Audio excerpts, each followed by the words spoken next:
Sinong hindi matatakam dyan? Taas ang dalawang paa. Miss ko nga kumain ng ginataang papaya. Kaya naman, umpisa na natin.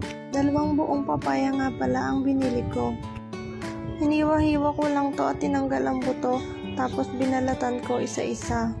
Dahan-dahan ko nga lang pala itong binalatan kasi naman lagi ako nasusugatan kapag gumagamit ako ng kutsilyo. Pagkatapos nga niyan ay akin ang ginayat ng maliliit. Nagbalat na rin ako ng sibuyas at bawang. Pagkatapos ay sinunod ko na ang luyang dilaw. Ang luyang dilaw nga pa lang yan, galing pa yung Quezon. Kinagawian ko na nga talaga ang paglalagay ng luyang dilaw sa ginataang papaya. Gumamit na rin nga pala ako ng tissue para hindi sumalin sa kamay ko yung kulay ng luya.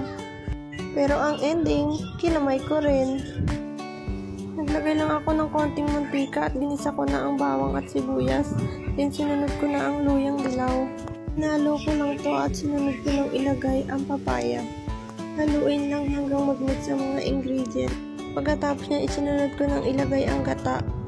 Naglagay na rin ako ng konting paminta at ang siling haba at ang mga pampalasa. Huli ko na nga inilagay ang sardinas. Hinalo ko lang ito at hinintay na kumulo. Pag ganyan na nga ang itsura niya, pwede na yung husgahan. Ganyan na nga ang kinalabasan, talagang mapapalaban.